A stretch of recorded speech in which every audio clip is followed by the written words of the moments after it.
recordemos que fue por una moción, una enmienda extra, que era más o menos la número 4 o la número 5, que pretendía tipificar como enriquecimiento ilícito la evasión fiscal, que en principio y en términos generales me parece muy bien, pero como se planteó de manera irresponsable, antitécnica y sin ningún parámetro, no había ninguna posibilidad para esa enmienda, y eso fue lo que provocó su entrampamiento, y por eso yo denuncié que era una cuestión negociada en el Pleno, porque eso fue lo que originó no solo que se suspendiera, sino que se pospuso la discusión y la aprobación, aprobado por más de 80 diputados.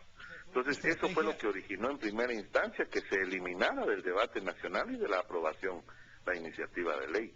Más tarde, lo que impidió, cuando ya habían otros jefes de bloque y habíamos jefes de bloque pidiendo que regresara al Pleno, se nos anuncia que hay más de 19 enmiendas y que eso superaba el 30% de la iniciativa. Por consiguiente, eso generaba una incertidumbre total para poder dar continuidad a la aprobación. De esa cuenta no podía regresar ni a la comisión, no estaba en el Pleno, en discusión, y no se veía ninguna intención de los jefes de bloque de las bancadas mayoritarias para regresarlo a la agenda. El único mecanismo que hacía salvar la posibilidad de aprobación de la ley era crear una comisión pública y transparente, que fue la que yo pedí, que de manera pública se revisara cada una de las enmiendas y que los ponentes explicaran por qué estaban pidiendo esa enmienda para poder generar un consenso y regresar al debate al Pleno y aprobar la ley. Amílcar, esta es tu primera legislatura. Indudablemente en el pasado se conocían muchas cosas incorrectas del Congreso. Hay que recordar el PACUR, hay que recordar los 3 millones que se daban en el gobierno anterior para cada diputado en obras, o para los diputados, para algunos diputados en obras. ¿Cuál es la percepción de un diputado que tiene 8 meses en el cargo y que ve cómo se frustra una ley que indudablemente este país necesita? Pues lamentablemente debo confesar de que estos 8 meses de caminar en el Congreso han sido sin duda alguna de muchas frustraciones, debo reconocer. Han habido pocos avances y los niveles de negociación absurdos para el país, pero muy fructíferos para intereses personales, pues es lo que hemos visto de alguna manera. Entonces, debo reconocer también de que hemos tenido satisfacciones importantes desde el inicio de la legislatura con la aprobación del Estatuto de Roma, por ejemplo, una deuda importante en materia de derechos humanos en el concierto internacional y en la evolución del derecho, pero sí ha sido muy difícil y muy quebrado el ejercicio. Para mí, pues las lecciones han sido duras, pero también no he perdido la convicción y el deseo. Mañana es la primera reunión de esta comisión y seguiremos insistiendo de que si hay 19 enmiendas, que yo ya revisé que hay alrededor de 14 sin nombre, con firmas ilegibles, yo creo que lo que procede es simplemente tenerlas como no presentadas y nadie se presenta a expresar un argumento a favor. Y yo esperaría, y es lo que pediré mañana, hemos pactado de que sea 1 hora de trabajo eficiente y pedir que nuevamente los jefes de bloque agendemos esta iniciativa y que sigamos con su aprobación. Amílcar, yo creo que vale la pena seguir haciendo la lucha en representación del pueblo de Guatemala, un pueblo que indudablemente está pensando de una manera muy parecida a tus palabras, en el sentido de que se actúa por intereses particulares, intereses partidistas. Agradecemos tu participación en Enfoque 21 y vamos a continuar. Ahora vamos a escuchar precisamente lo que opina la gente de la calle para que escuchemos lo que ellos sienten sobre por qué los diputados, cómo es que los diputados actúan en su labor legislativa en el Congreso.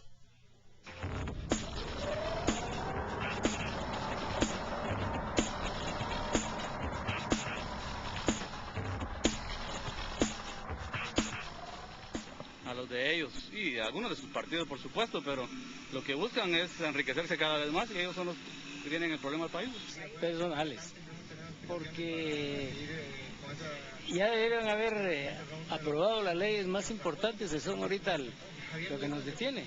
A los de ellos, de partidos. Porque ellos se enriquecen. Más que todo a los del partido y de ellos personal. Porque si fuera por el país creo que tomarían otras acciones. A ellos, o sea, los intereses de ellos y de personas con las que se comprometieron. Pues por cuestiones que se han visto, que se han oído más que todo, ¿verdad? Realmente no se conoce a ciencia cierta qué es lo que sucede, pero eso es normalmente lo que se escucha y los intereses que se han demostrado sí suelen ser eso. A los de ellos y a los de sus partidos, porque definitivamente vemos un sistema de partidos políticos que juegan siempre a esos intereses, no a los intereses de la población en general. Mire, creo que es al interés personal de ellos y al de los partidos, porque al final, por más que se quiera hacer transparente la ley, no se puede porque ellos no lo dejan, ¿verdad? Tenemos malos padres en nuestra patria.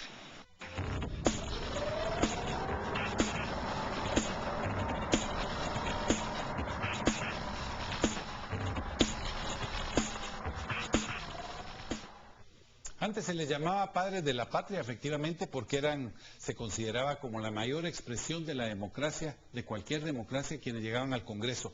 Hoy, sin embargo, me atrevería a asegurar que la institución política más desprestigiada es precisamente el Congreso de la República. Obviamente también hay que hacer la salvedad.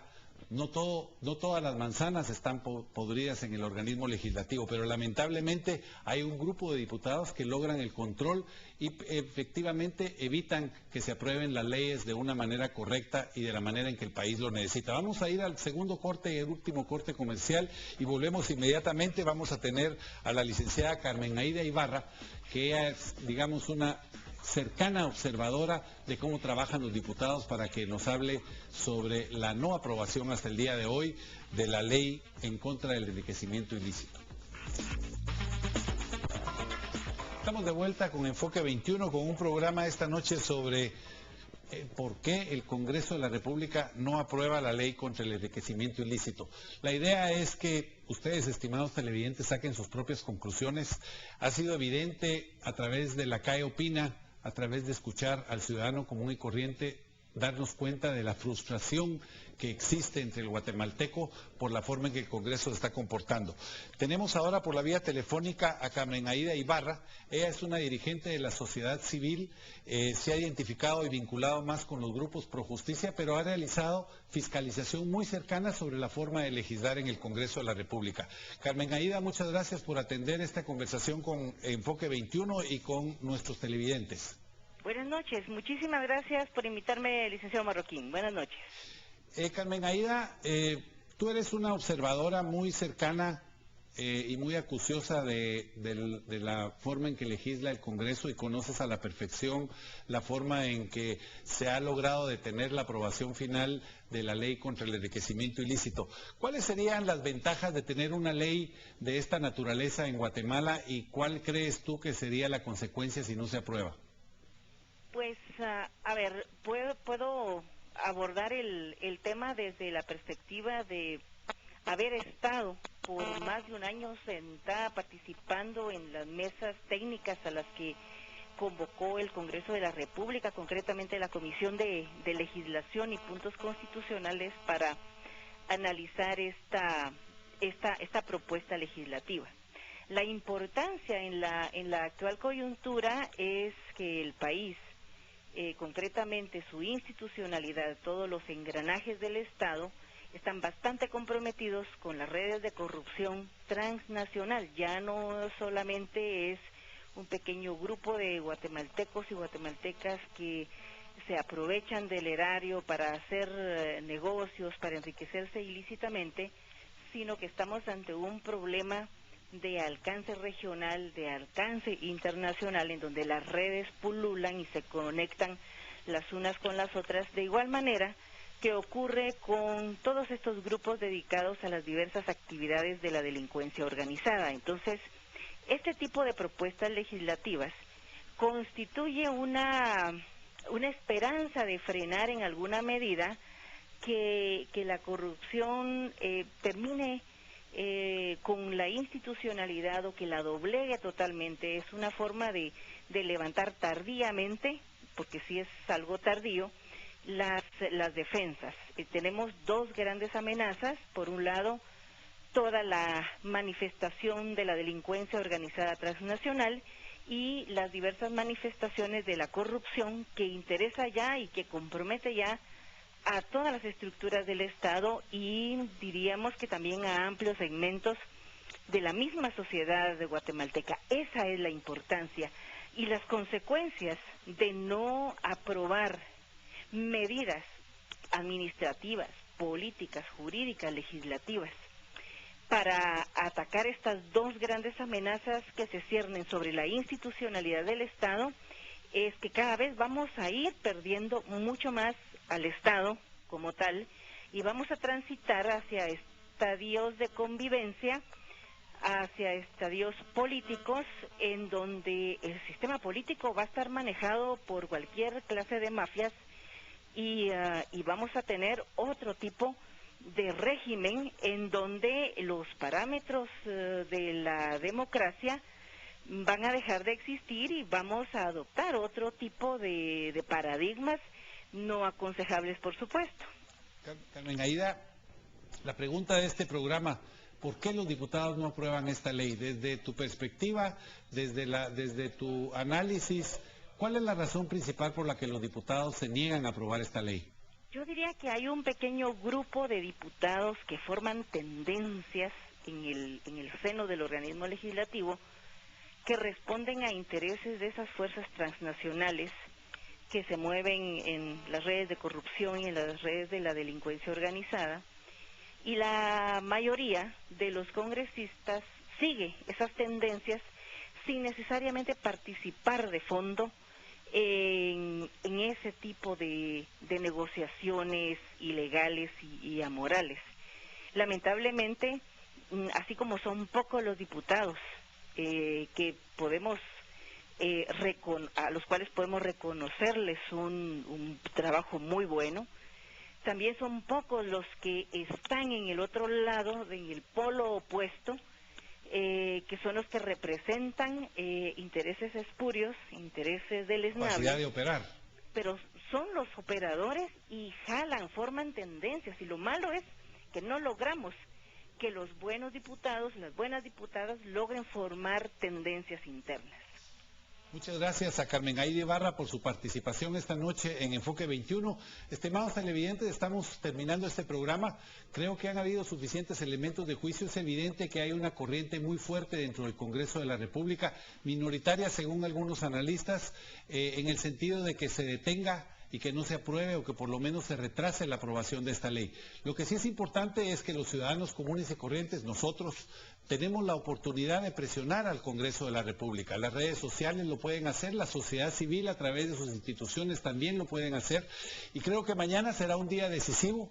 Esta comisión que ha sido designada específicamente para conocer sobre las reformas las que se pretenden en última instancia, pues nos podrá ir marcando la tendencia de si lo que se pretende verdaderamente es detenerla o si simplemente hay alguna iniciativa que verdaderamente tenga como fin mejorar la ley. Pero de todas maneras lo que sí es evidente es que en Guatemala, según las estimaciones de algunos analistas, se pierden más de 9,000 millones de quetzales anuales en corrupción, pues que este dinero pudiera quedar al servicio de los guatemaltecos en vez de quedar en los bolsillos de algunos pocos funcionarios.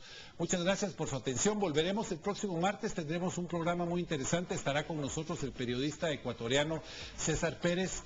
Él es director del diario El Universo, que fuera el diario demandado por el presidente Rafael Correa. Así que vamos a tener con él una conversación sobre los peligros que enfrenta la libertad de expresión en el hemisferio, pero también lo que se está fraguando para impedir que la Comisión Interamericana de Derechos Humanos y otros organismos de la OEA puedan tener injerencia en los problemas como afectan en el caso particular la libertad de expresión, pero también otros derechos ciudadanos. Muchas gracias por su atención.